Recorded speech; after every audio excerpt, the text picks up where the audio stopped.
Your Honor, I wanted to address the court today, could not be here. Particularly, I wanted to address Kerry Trent. Kerry, you took my innocence away from me at such a young age, and I don't think I will ever be able to forgive you for that. I know that we are commanded to forgive, but I am just not at that point. I will never understand how you so easily took advantage of a young girl like me. Unfortunately, the trauma you have given me has continuously affected me still to this day. I still can't watch certain shows or movies just because it gives me a reminder of you. The counseling I went to was helpful. I developed coping mechanisms that I had hoped would work, but the impact of the trauma was larger than I could conceive some days. And what I learned in counseling just isn't enough sometimes. Some days I don't even feel safe walking into a grocery store in fear of just men in general.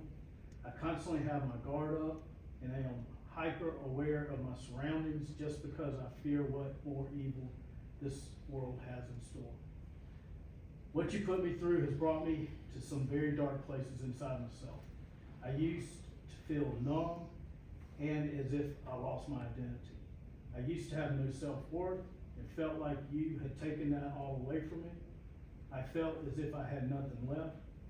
I hated having to be constantly reminded of what you put me through and having to go into detail about your assaults countless times with my solicitor.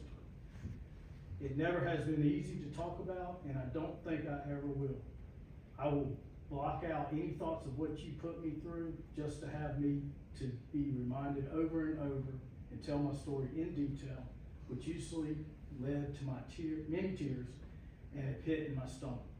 So I am not at a point I can ever forgive you for the pain you caused myself and the others that I love. But when you face obstacles, you also eventually find strengths. I knew speaking up was what I needed to do to get justice.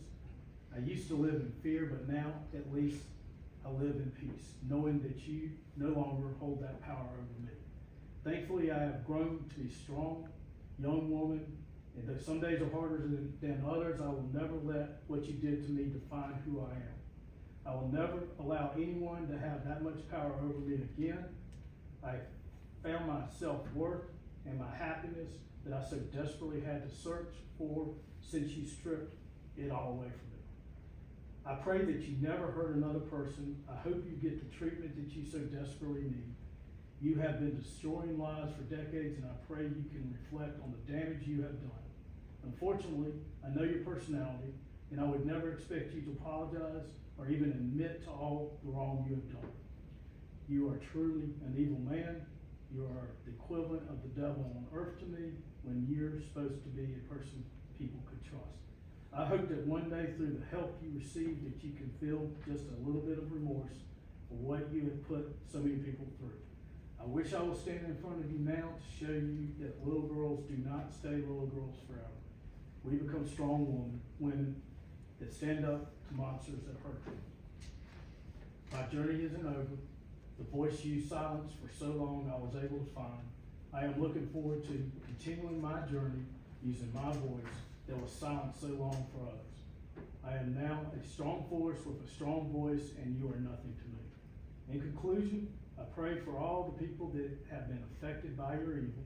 I pray your family can finally see the person that you are, and that you can finally look in the mirror and see the evil that resides in your heart. I also pray that you have no other victims in the future. To the court, thanks for giving me the time to have a voice.